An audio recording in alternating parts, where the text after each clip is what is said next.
Presidente da República diz que terrorismo é uma nova forma de pilhagem e colonização. Adolescente agredido no recinto de uma escola privada na província de Maputo. Moçambique conquista 3 medalhas nos Jogos da Commonwealth.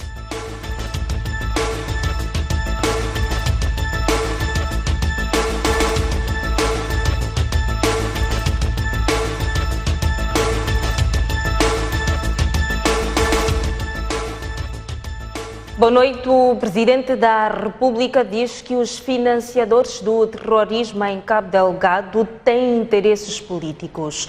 Filipe Nunes acusa-os de querer colonizar e pilhar os recursos de Moçambique. Nunes alerta os jovens para que não se deixem instrumentalizar.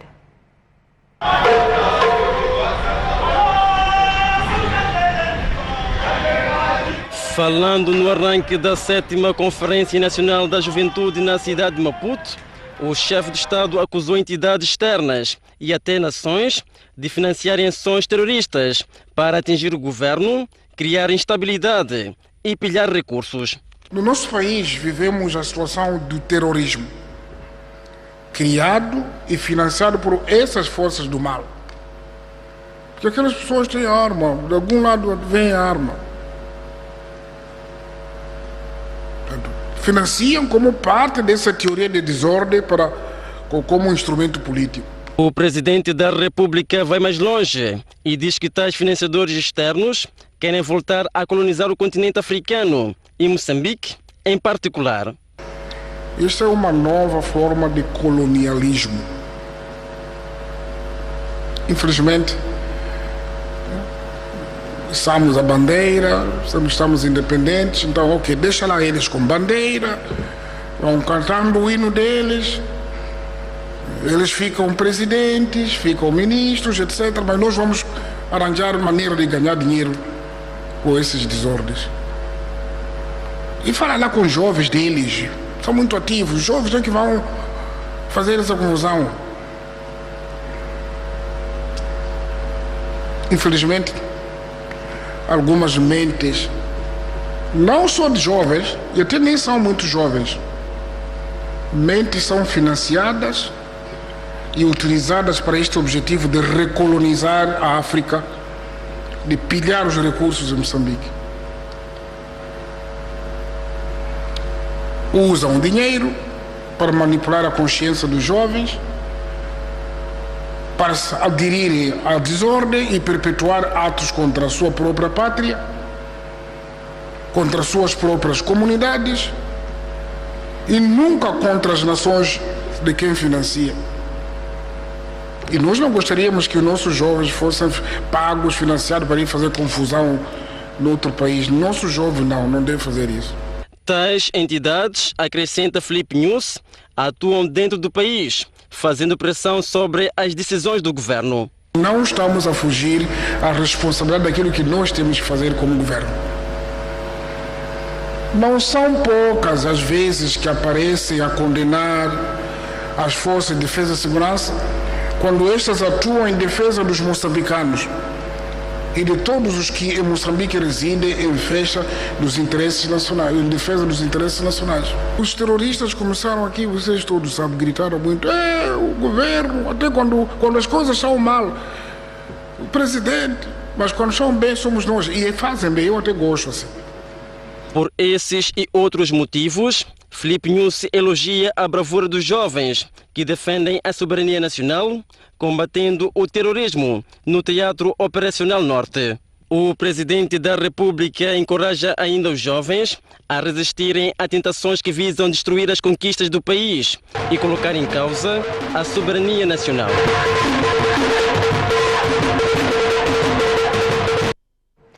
O Presidente da República reconhece que há escassez de oportunidades de emprego para os jovens em Moçambique.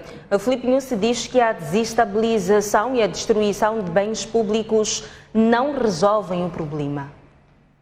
Perante jovens oriundos de todas as províncias do país, Filipe Nunes reconheceu as dificuldades existentes para garantir emprego para todos.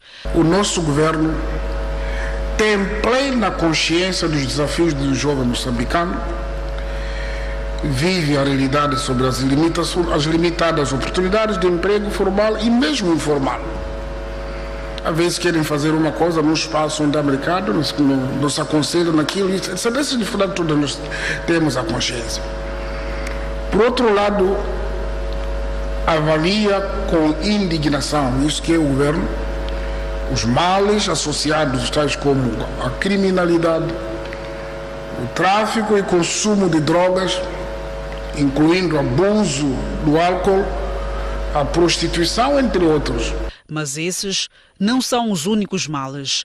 Como que em resposta aos recentes episódios de focos de manifestações, Nhusse defendeu que as vandalizações não resolvem os problemas, mas sim retardam o crescimento do país. Conseguimos uma estrada numa circular porque alguém zangou ou foi dito zanga lá, ele não sabe por que está a zangar, e queima pneu, aquele alcatrão, fogo abre buraco. Resolveu o quê? Ele já foi, ele deu aqueles 5 mil ou 3 ou 1.000, foi. E você? Aparece um carro, vira. Parece chapa que deve andar por ali, fura pneu todos os dias. E murmuramos. Atenção, não estou a dizer que as coisas não devem ser feitas, é que têm que ser feitas. O país tem que ser melhorado. E temos que fazer nós, porque nós estamos a jurar aqui que somos jovens da solução. Já a direção do Conselho Nacional da Juventude exigiu do governo mais apoio às iniciativas juvenis. O lugar é aqui, a hora é agora. A luta é toda nossa, jovens. A nossa geração chegou. Até aqui é preciso avançar para mais longe.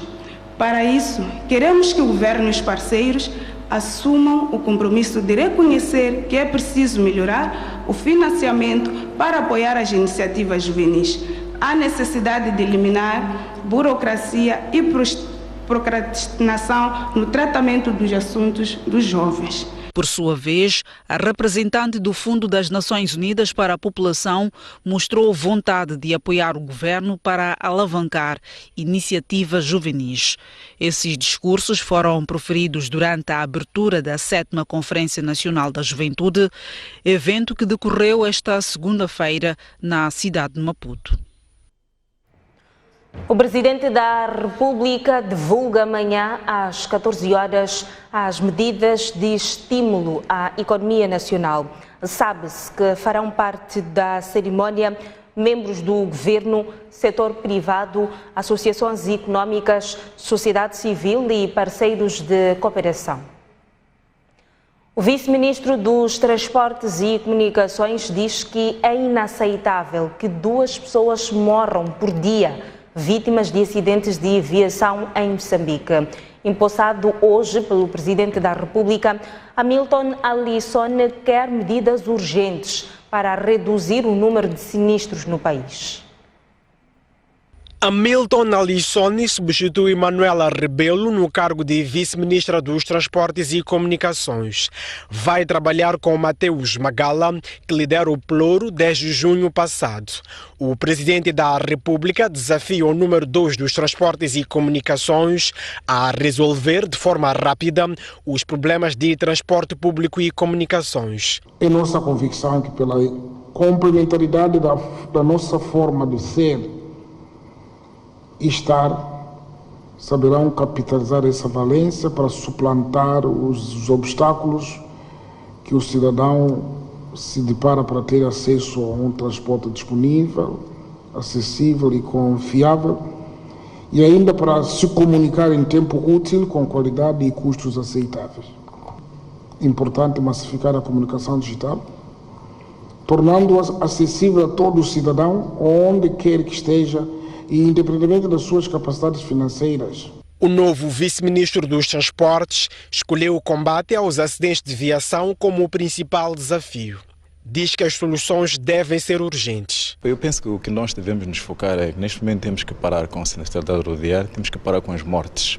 Isso é que é mais importante. Não podemos aceitar que um país que nem o nosso, com ao nosso nível de educação e de comprometimento pela vida, continuamos a ter, quer dizer, média de quase 2 mortes por dia por acidentes de aviação. Acho que isso é inaceitável. Temos que arranjar uma forma de resolver. Antes da sua nomeação, Hamilton Alisson era diretor de proteção de receita e controle de perdas na empresa Eletricidade de Moçambique. Teodoro Watt diz que as leis moçambicanas têm pouca qualidade. O jurista justifica que a pressa na elaboração pode ser a causa do problema. Já o presidente da Associação Moçambicana de Juízes propõe auscultações antes da aprovação das propostas de lei. São inúmeros casos de contradições ou choques entre leis e regulamentos. Para o jurista e professor universitário de Direito Teodoro Watt, o problema resulta da falta de cuidado necessário na sua elaboração. Watt questiona a qualidade. A qualidade não é tão adequada quanto gostaríamos que fosse. Mas por quê? É por uma falta de tempo. As leis precisam de ser pensadas, precisam até de ser testadas antes de serem implementadas. Um teste que vai permitir avaliar o alcance ou não dos objetivos. Porém, para o presidente da Associação Moçambicana dos Juízes, Carlos Monlhan, é preciso muito mais do que isso. Justifica-se hoje que a Assembleia da República busque, junto das academias, particularmente da Faculdade de Direito, assim como outras instituições da administração da justiça e organizações sociais, uma auscultação em tempo útil para que possa enriquecer as propostas de lei. Infelizmente, o que temos estado a notar é que as leis que têm estado a sair da Assembleia da República, ao serem aprovadas, desde logo, elas não têm legitimidade ou não ganham legitimidade pública, são questionadas. Estes posicionamentos foram defendidos esta segunda-feira à margem de uma palestra com o tema da investigação à consolidação dos 60 anos de ensino superior em Moçambique, enquadrados nas celebrações dos 48 anos da Faculdade de Direito da Universidade Eduardo Mondlane. Há cada vez mais sofisticação do crime de branqueamento de capitais e corrupção em Moçambique. A Procuradoria-Geral da República e o Gabinete Central de Recuperação de Ativos estão a formar os seus membros para conter o fenômeno.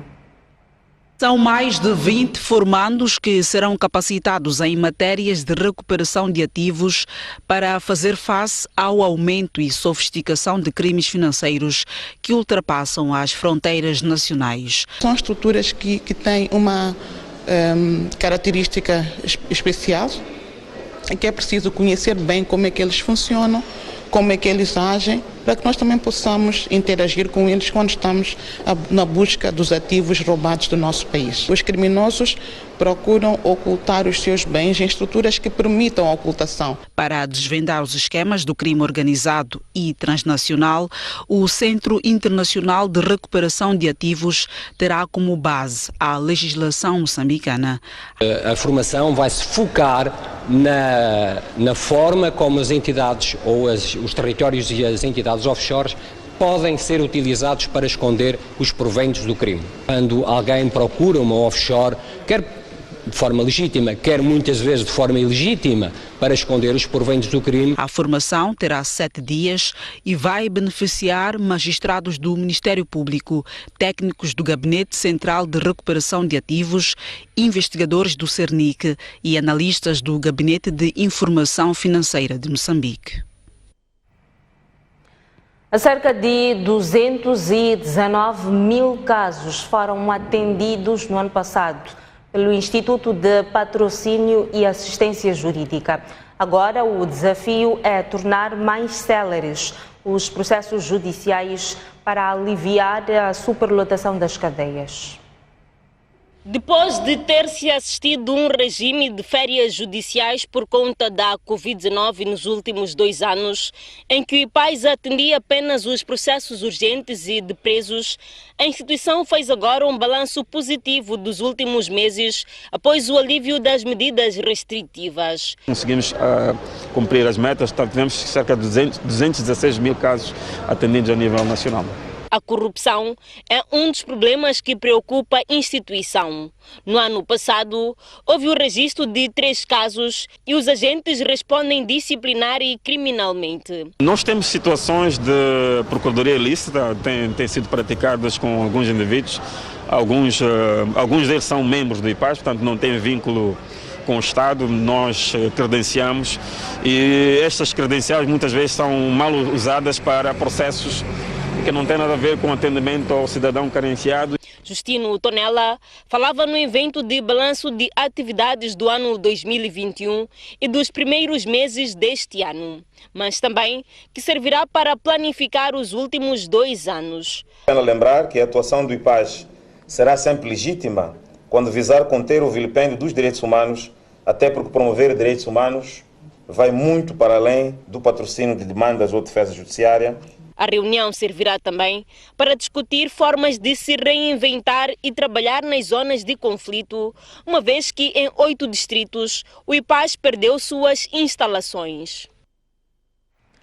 Já estão a ser concluídas as obras de reabilitação da Catedral Velha de Quelimane, na província da Zambésia. As obras estão orçadas em cerca de 37 milhões de meticais. A cerimónia de inauguração do novo edifício será de Estado. A Catedral Velha passará a chamar-se Centro Cultural Poicinês depois de reabertura no próximo dia 21 deste mês, quando o Quelimane completar 80 anos. As obras de reabilitação e estabilização do edifício estão a 98% de execução. Iniciaram há 2 anos. Foram colocados novos sinos, novo reboco, pintura, mosaicos, foi restaurada a cobertura, entre outras intervenções. Na parte exterior, o jardim foi melhorado, reconstruídos bancos, passeios visando melhorar a circulação de pessoas. De todo o financiamento que nós conseguimos, temos aplicados aqui cerca de 37 milhões de meticais, que incorporaram desde a estabilização do edifício, reconstrução da estrutura de cobertura, os rebocos que tivemos que importar a cal do Malawi, e todas estas atividades vão em cerca de 37 milhões de meticais. No dia 21 de agosto, nós vamos, portanto, proceder à cerimónia. Abdul Karim, um dos intervenientes da Associação Poicinês, fez saber que as cerimónias de inauguração estão a ser preparadas ao nível do protocolo de Estado. Se estamos em ligação com o protocolo de Estado e com o Ministério dos Negócios Estrangeiros, é porque vêm entidades públicas participar e que, portanto, há um protocolo que é preciso respeitar. Quer em termos de programa, quem fala primeiro, quem fala depois, quem fala em último lugar, quer em termos de segurança do espaço, quer em termos dos convidados. Neste momento decorrem últimos trabalhos para dar lugar à reabertura no dia da cidade de Quelimane. Obras da Catedral Velha de Quelimane já a terminar. Momento de observarmos uma curta pausa, mas antes a informação cambial para si que nos acompanha a partir da STV. Até já. De volta às notícias. Os Estados Unidos da América ameaçam sancionar qualquer país que compre combustível russo. A embaixadora norte-americana nas Nações Unidas salienta que quem adquire produtos petrolíferos num país alvo de sanções está a violar as medidas impostas. De visita semana passada à República do Uganda, a diplomata norte-americana nas Nações Unidas comentou sobre possíveis implicações de relações comerciais que os países possam querer estabelecer com a Rússia. Moscou foi alvo de uma série de sanções impostas pelos Estados Unidos e pela União Europeia na sequência da invasão à Ucrânia. Numa transcrição que consta do portal da Embaixada Americana na ONU, Linda Thomas Greenfield adverte: Se um país decidir se envolver com a Rússia onde há sanções, então estará a quebrar essas sanções. Estará a violar as sanções americanas e, em alguns casos, as sanções da ONU e com outros países. Advertimos aos países a não violarem essas sanções, porque se o fizerem, poderão ser alvo de ações tomadas contra si por violação dessas sanções. Numa conferência de imprensa após reunir-se com o presidente do Uganda, a diplomata sublinhou que os países podem comprar produtos da Rússia, com exceção das áreas sancionadas. Aliás, Thomas Grantfield afirmou ainda que o Uganda, assim como os outros países africanos, tem o direito de definir os seus aliados e seus inimigos. O aviso norte-americano acontece num contexto em que, em Moçambique, o diplomata russo manifestou a disponibilidade do país dirigido por Vladimir Putin em vender combustíveis baratos ao país. Na sexta-feira, o ministro dos Recursos Minerais e Energia disse que Maputo está a avaliar a viabilidade da proposta russa. Um adolescente foi agredido no recinto de uma escola privada na província de Maputo. Ainda não são conhecidas as causas da violência. A Inspeção Provincial da Educação reuniu-se de emergência com a direção da escola. O episódio é retratado por este vídeo amador. O jovem de camiseta branca agride repetidas vezes este adolescente num sanitário escolar. A agressão aconteceu nesta instituição de ensino privado na província de Maputo. Quase ninguém quer falar do assunto, nem os pais do adolescente agredido, quanto menos a direção da escola. A comunidade escolar e muitos pais encarregados de educação tomaram conhecimento da situação através do vídeo. Selmira Ramã, que tem sua filha a estudar aqui, quebra o silêncio e condena a violência. Nós também sentimos ameaçados como sendo encarregado das crianças. Eu, por mim, na minha opinião, gostava mesmo que esse aluno mesmo fosse expulso da escola ou tivesse um castigo, né? Esta mulher faz transporte escolar, viu o vídeo e diz que ficou chocada. Penso que a escola devia tomar alguma atitude em relação a esse menino. Nós temos que deixar os nossos filhos e sentirmos seguros porque estão na escola, é um sítio de segurança. Então, se acontece esse tipo de coisas, a escola aparentemente não fez nada, porque se o vídeo vazou por aí é porque vem acontecendo e no vídeo disse que o miúdo já faz isso há muito tempo. Então, penso que o miúdo deve ser penalizado e, de alguma forma, a escola deve tomar alguma atitude. Esta segunda-feira chegou ao Colégio da Matola uma equipa da Inspeção da Educação na província de Maputo que reuniu-se com a direção da escola para dar-se início a investigações sobre o que terá acontecido.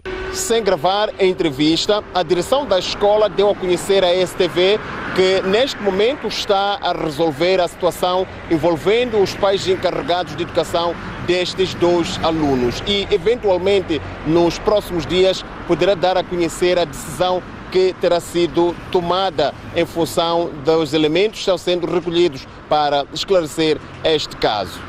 Hélder Matuassa, Amândio Borges, STV. E os académicos dizem que o episódio de agressão demonstra a normalização da violência. Dizem ainda que a agressão nas escolas resulta da crise de ética na sociedade. É mais um caso que se soma a vários já registados em diversas escolas do país. Antônio Cipriano, especialista em educação, julga que a violência entre alunos resulta da degradação de valores morais e demonstra crise ética. Há uma insensibilidade moral. Nós vivemos uma sociedade de uma cegueira moral, uma sociedade moralmente anestesiada. Então, diante do mal como a violência, e alguns pegam as máquinas ou os telefones para filmar a violência, aqueles que filmam a violência estão, de certa forma, insensíveis perante o sofrimento do outro que está sendo violentado, sendo espancado pelo seu colega. O académico, que atira a responsabilidade aos adultos pelo comportamento dos menores, diz haver uma tendência de normalização do abominável, desde a família, sociedade e Estado. Estou a falar concretamente de casos que já foram reportados nas redes sociais da Polícia Municipal a arrastar um cidadão. Tivemos casos na escola da Matola em que o guarda da escola espancava um estudante.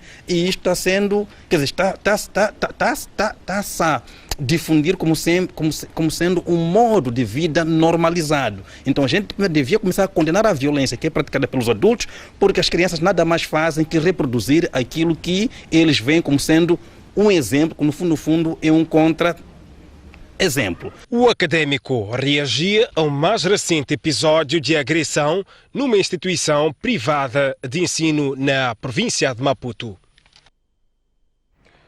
O brigadeiro Albino Gabriel Manglhate passou à reserva por decisão do Presidente da República. Filipe Nyusi exonerou ainda os oficiais das Forças de Defesa de Moçambique, Samuel Luluva, do cargo de comandante do Instituto Superior de Estudos de Defesa, Tenente-General Armando Emílio Guebuza, David Roai Corias Munongoro, do cargo de vice-comandante do mesmo instituto, e o Tenente Freitas Norte, do cargo de vice-comandante da Academia Militar.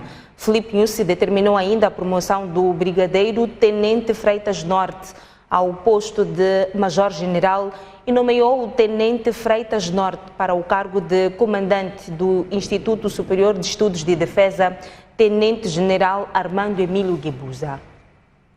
O Jornal da Noite sai agora para mais uma curta pausa, mas antes a previsão do estado do tempo para as próximas 24 horas. Começamos pela capital, uma mínima de 27, uma máxima de 24. A previsão de céu nublado e possibilidade de trovoadas. Mesmo cenário para Xai-Xai em Gaza, 17 de mínima e uma máxima de 24. Inhambane, céu limpo, 27 de máxima e 20 de mínima. Seguimos ao centro do país, começamos por Beira, em Sofala, 16 de mínima e 26 de máxima. Continuação de céu limpo. Chimoio, 12 de mínima e 27 de máxima. Lemânia, 17 de mínima e 28 de máxima. Tete será a cidade mais quente do país e as temperaturas apontam para 33 de máxima e 19 de mínima. Seguimos agora ao norte do país, começamos por Nampula, província com o mesmo nome, uma mínima de 17, uma máxima de 28. Continuação de céu limpo. Lixinga, 11 de mínima e 23 de máxima. Pemba, em Cabo Delgado, 19 de mínima e 18 de máxima. Até já. De volta às notícias. Fora de portas, Israel e Palestina acordaram este domingo um cessar-fogo na faixa de Gaza. Em 3 dias de conflitos militares, a Palestina lançou quase 600 foguetes contra Israel. A violência provocou a morte de 40 pessoas e 600 feridos. Olhamos agora o desporto. Moçambique conquistou 3 medalhas nos Jogos da Commonwealth, todas no boxe. Rad Gramani e Tiago Muxanga ganharam a prata e Alcinda Panguane o bronze. O boxe continua a contrariar o status quo do desporto em Moçambique. Ou melhor, continua a elevar bem alto o nome do país no Concerto das Nações. Se no Mundial, Alcinda Panguane e Rad Gramani fizeram história, nos Jogos da Commonwealth há um nome que saltou e deve ficar gravado. Tiago Muxanga. Aos 21 anos, pulverizou os ringues da Arena em Birmingham ao conquistar a medalha de prata. Ouro era o desejado, mas a prata deve ser motivo de grande orgulho.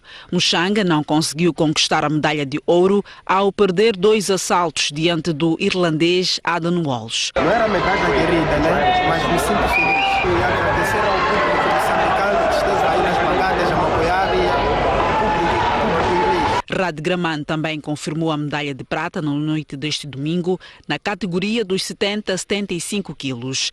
A moçambicana perdeu na final para a canadiana Tamara Tibold. Tal como no Mundial de Boxe da Turquia, Tibold voltou a não dar opções a Gramani ao vencer com a atribuição de pontos do coletivo de juízes por 5-0.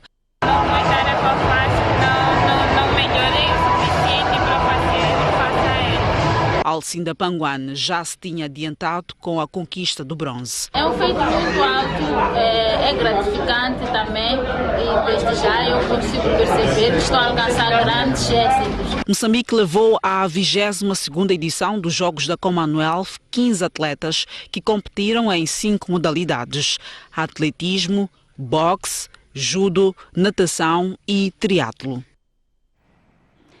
Olhamos agora ao relevado. A União Desportiva do Songo mantém a liderança no Moçambola.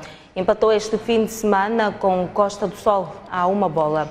Tem agora 19 pontos de vantagem sobre o segundo classificado. Nada de novo. A equipa do Songo continua aliada e a disparar para a conquista do título que foge desde 2018. Sábado, no duelo mais importante da 7ª jornada do Moçambola 2022, os hidroelétricos saíram-se bem na inauguração da nova relva sintética do campo do Costa do Sol, vice-líder. No estádio 25 de junho, Nelson Santos respirou de alívio ao vencer por 2-1. Os touros, ainda longe das exibições seguras, pelo menos não perderam terreno face aos concorrentes direto na luta pelo título, ao fazer serviços mínimos diante da Liga de Dário Monteiro, que está na penosa posição 10, com 5 pontos. Sinais de vida deu também o Ferroviário de Maputo, que em Nacala bateu o seu homônimo por 3-0. Eis os resultados da jornada 7. Costa do Sol 1, União Desportiva do Songo 1, Ferroviário de Nampula 2, Incomate de Chinavane 1, Ferroviário de Nacala 0, Ferroviário de Maputo 3, Liga Desportiva 0, Black Bulls 1, Ferroviário de Lixinga 2, Associação Desportiva de Vilanculo 1, Machete de Mucuba 0, Ferroviário da Beira 2. Para trás o desporto, é momento de conhecermos os destaques do Noite Informativa de hoje. Mocipo, boa noite. Boa noite, Zaura. Boa noite aos nossos telespectadores. O Presidente da República acusa nações de financiarem o terrorismo em Cabo Delgado com o objetivo de recolonizar Moçambique. Filipe Nyusi diz que estas forças externas compram consciências de jovens moçambicanos e não só, também com o objetivo de bloquear a agenda governativa do país. O Presidente da República foi mais cáustico. Diz que estas forças externas deixam os países indicarem os seus presidentes, indicarem os seus ministros, mas por detrás querem mandar e pilhar os recursos e as riquezas destes mesmos países. O discurso de hoje, feito por Filipe Nyusi, tem de ser associado em termos de análise àquilo que o Presidente da República disse na semana passada. O Presidente da República perguntou por que algumas empresas não regressam às suas zonas de atuação na província de Cabo Delgado. Disse mais, disse que o gás não evapora e que em algum momento terá de ser explorado. São palavras fortes, acutilantes, que podem até reformular as teses em relação ao conflito em Cabo Delgado. É este o tema que abre a Noite Informativa de hoje e vai ser analisado por Agostinho Zacarias, nosso comentador habitual. Vamos olhar também para a ameaça dos Estados Unidos em relação aos países que comprarem o gás russo. Os Estados Unidos dizem que os países que tomarem esta decisão terão de assumir consequências. Esta mensagem chega a Moçambique até porque a Rússia já fez uma aproximação nesse sentido. Há 2 pontos de análise aqui a discutir. Até que ponto é que as sanções aplicadas por outros países, no caso os Estados Unidos, elas são vinculativas a países como Moçambique? Este é o lado formal. Vamos olhar também para o lado informal. Que mecanismos informais, do ponto de vista diplomático e políticos, nações fortes como os Estados Unidos podem ter para influenciar sociedades africanas, no caso como Moçambique? É importante lembrar que Moçambique está a fechar o Compacto 2, um projeto de 500 milhões de dólares para financiar o projeto de desenvolvimento da província da Zambésia. Até que ponto é que estas nações não podem usar instrumentos de forma indireta para influenciar a sua agenda com os países africanos? É o tema que também vamos discutir aqui no Noite Informativa. Temos um outro assunto de fundo. Somos muitos ou somos poucos em Moçambique? A cada ano há mais 1 milhão de moçambicanos. Isto é, se este ano somos 31 milhões, no próximo ano seremos 32 milhões. Até 2050, Moçambique terá o dobro da população que tem hoje, 60 milhões. A questão é se a economia vai crescer ao ritmo de responder às necessidades da pressão demográfica de que o país é sujeito neste momento. Moçambique tem uma política nacional da população, ela foi aprovada em 1999, mas não é efetiva. Vamos aqui discutir se Moçambique precisa de uma política de população para restringir a natalidade, como, por exemplo, existiu na China.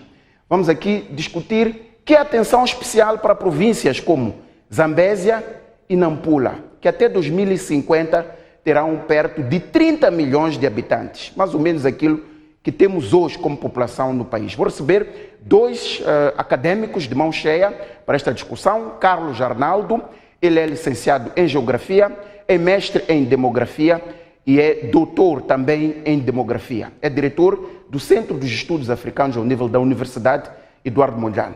Vou também receber o professor Antônio Francisco, ele é licenciado em Economia, mestre em Demografia, é também doutor em Demografia, professor catedrático da Faculdade de Economia da Universidade Eduardo Mondlane. São vozes autorizadas para discutir se Moçambique tem de cortar a taxa de natalidade ou não. Uma discussão a não perder, caro telespectador, este e outros temas num dia, digamos, com muita informação para compreender e desenvolver. Já a seguir, no Noite Informativa, eu e os meus convidados aguardamos por si. Até já. O convite está feito, daqui a pouco, depois do Jornal da Noite. Chegamos ao fim. Obrigada pela atenção dispensada. Vemo-nos amanhã, à mesma hora. Boa noite, boa semana.